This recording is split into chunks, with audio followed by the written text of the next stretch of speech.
এক সপ্তাহ পিছিয়ে কাল ফেডারেশন কাপের গ্রুপ পর্বে মুখোমুখি হচ্ছে বসুন্ধরা কিংস ও মোহামেডান। কুমিল্লায় দুপুর 2:30টায় শুরু হবে এই ম্যাচ। কিংসের বিপক্ষে সাদা কালোদের প্রতিশোধের মিশন, আর বসুন্ধরা চাইবে পুলিশের কাছে লিগ ম্যাচ হারের আক্ষেপ ঝেড়ে মোহামেডানকে হারিয়ে আত্মবিশ্বাস ফিরে পেতে।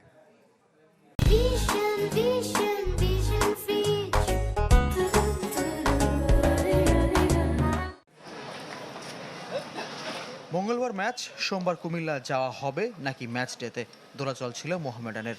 অবশেষে গুরুত্বপূর্ণ ম্যাচের আগে ফুটবলারদের বিশ্রামের কথা চিন্তা করে সোমবার বিকেলে ঢাকা ছেড়েছেন ফুটবলাররা। সকালে অনুশীলন হয়েছে, তাই কোচিং স্টাফ, টিম ম্যানেজমেন্ট মঙ্গলবার সকালে গিয়ে দলের সঙ্গী হবেন। সম্প্রতি বকেয়া ইস্যুতে শিরোনাম হয়েছে ঐতিহ্যবাহীরা, তাই ফুটবলারদের মন কিছুটা ফুরফুরে।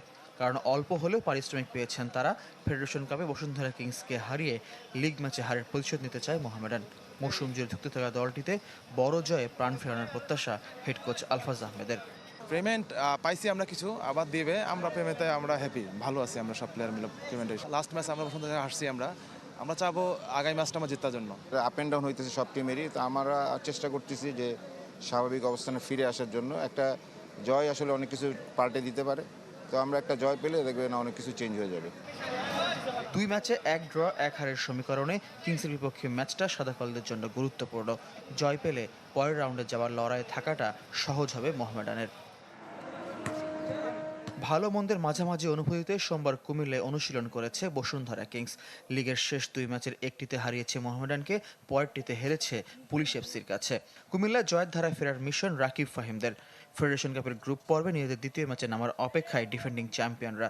আগেরটি ফর্টিজ এফসির সাথে হয়েছে 1-1 গোলে ড্র। ম্যাচটি 16 ডিসেম্বর কুমিল্লায় হওয়ার কথা ছিল, তবে স্টেডিয়ামে বিজয় দিবসের আনুষ্ঠানিকতার জন্য পিছিয়েছে 1 সপ্তাহ। মাঝে জাতীয় স্টেডিয়ামে আয়োজনের উদ্যোগও নেওয়া হয়েছিল। এই ম্যাচ পেছানোই আবাহনীর রহমতগঞ্জ এবং ব্রাদার্স পিডব্লিউডি ম্যাচও পিছিয়েছে 1 সপ্তাহ। ফয়জুল ইসলাম, চ্যানেল 24।